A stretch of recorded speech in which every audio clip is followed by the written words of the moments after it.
G'day guys, Dom here. So today we're not actually going to be making a knife, we're actually going to be making a leatherworking tool for this bloke. If it'll focus, you'll see that it says, designed by J. Burke. I actually commissioned a wallet off him a few months ago and I absolutely love this thing. He's come up to me and he's asked me to make him a sort of a specialty leatherworking tool. This is the design he picked, and I'll admit straight up, I know absolutely nothing about leatherwork, and I have no interest in leatherwork, so I'm basically just copying exactly what he's doing. This is one-to-one what he designed. I just gave him something to put on the steel. I recommended this stuff for him, aeb-l. The stuff is crazy fine-grained, and it's also stainless, which is nice. Makes life a little easier when it comes to maintaining it. And one issue we have with the steel is that it is totally not flat. It's got a pretty serious bend in there, which we have to get out first, or at least try to lessen. So as I said, we have a bend in our steel. That sounds like a bigger issue than it actually is, because in reality, in the annealed state, you can bend it out pretty easily. And I prefer doing it this way, because I have a little bit more feel over how it bends. aeb-l especially, before you heat treat it, this stuff is so easy to bend, it's actually annoying. Because you can be grinding it, and because it's so damn soft, it'll actually bend while you're grinding it. Or at least for me, because I actually put a shitload of force in it when I grind. But it looks like good to me. Didn't take too long. And all you really need is a vise. I mean, you could...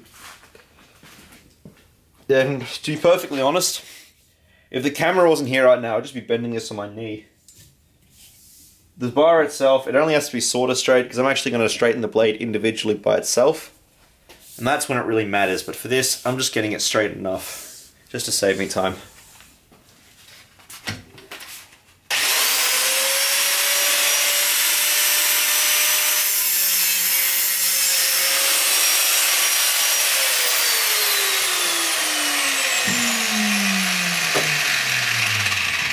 Now that we've got it down to a manageable size, we can start being a little bit more fussy about getting warps and bends out. And for this we use an arbor press. If you work with metal and you don't have one of these, get one. They're magic.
Normally when you see me mark the steel, you see me using an engraver or some sort of a cutter in the Dremel. But because the client's going to see it and he wants to take the handle off often, this is a little bit... looks a little bit nicer. But the problem with doing this way is A, it's a pain in the ass, and B, you can actually put stress into the steel, which can cause it to warp at that point. Right side. I'm always super paranoid when I do this, and I'm going to do it backwards. I'm going to say that's pretty good. Doesn't look like shit. Awesome. Off the heat treat. Normally, if somebody asks me to make a knife out of a dead tree, I just say no, because wood's got a lot of issues that I don't really like and don't want to have to deal with. But the dude asked me at like the perfect time when I wasn't paying enough attention and I wasn't really thinking. He just thought, oh fuck it, let's try. How bad could it be? Because I haven't done a wooden handle in almost 4 years, I don't think. Yeah, sounds about right. Not since I started doing this professionally, at least. I went out and I bought stabilized wood. And I bought this ages ago. I bought this almost like a year ago for a different project. It's some Australian wood and someone's pumped it full of epoxy to make it a bit more stable. And besides that, I have no clue what it is.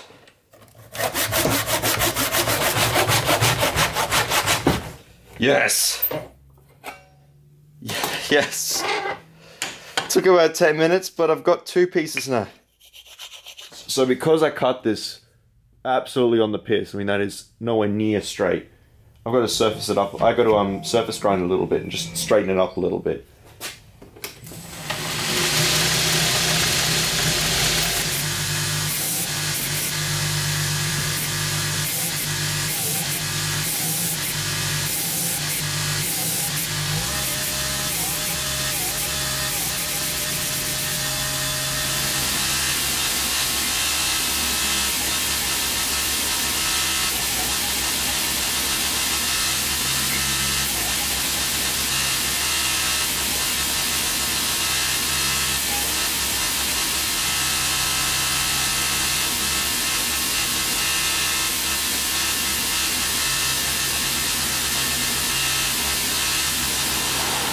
So the thing about grinding heat treating is you've got to keep this cold, because if you don't, bad things will happen.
So to help me refine this handle, I'm going to do what's known as a shoe shining technique, where I use my belt, or a worn belt, to sand the absolute crap out of this handle.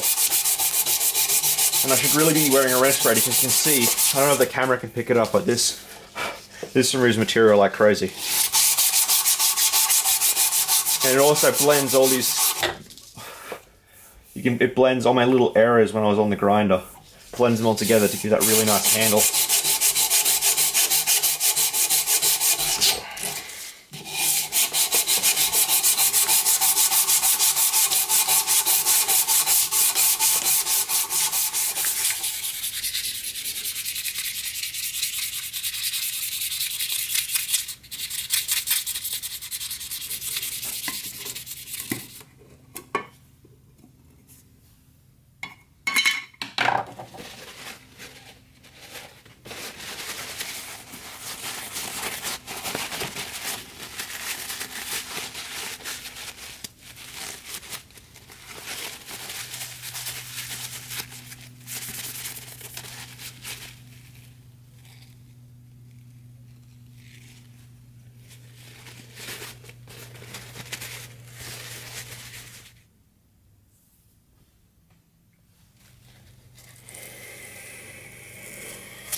So here I'm just adding a hand finished satin to the blade,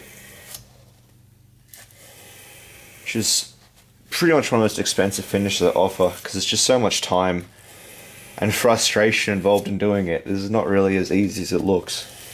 Because I'm not just trying to sand it, I'm trying to sand it in such a way that all these lines, all these sanding lines, they all go the same direction. There's no like fish hooks or any weird shit going on. And that, especially for me at least, and that for me at least is really what adds a lot of time and a lot of difficulty to a knife. This one's pretty straightforward because this is one plane, so it doesn't require as much sanding as I'd normally have to.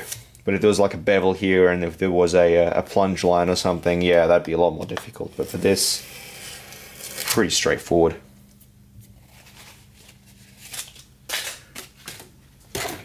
And the trick is really just even strokes, even pressure, and patience. So here I'm just adding my my maker's mark to the knife. Don't ask me how this machine works. It's got all this magical stuff in a box and it makes electricity come out, and for some reason this makes a logo. I struggled with this sort of stuff for a really long time. I think I figured it out how to get a really nice perfect edge most of the time. Every now and then I still have to refinish a blade.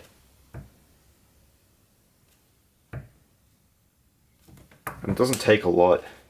This is a pretty powerful unit, so it goes pretty quick. Bring it up to the camera. Maker's mark is in there. And we are done.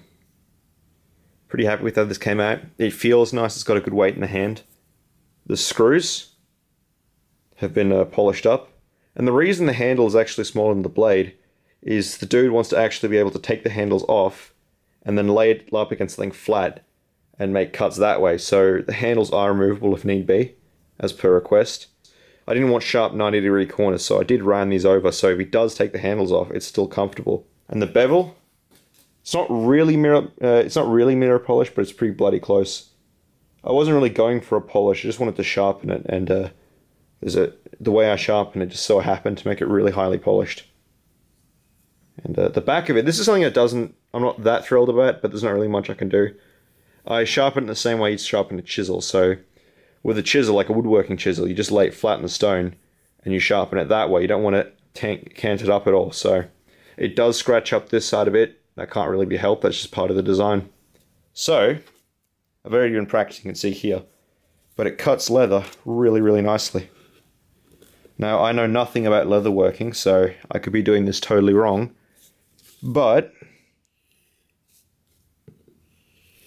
it has no problem just going through whatever this stuff is. I don't know what animal this came off, probably a cow. But cuts very nicely. I've seen people do this on YouTube, so if you wanted to do this for whatever reason, you can. Very nice sharp knife. So yeah, just needs a clean right now, and then I'll get it off in a box and send it off to its new home. Oh yeah, and one more thing, you can see, if I bring out the handle, you can see the bevel, how thin that is. It's a really thin grind. so you can get the most amount of cutting performance out of it. So thanks for watching, guys. I hope you enjoyed the video, and I'll see you on the next one.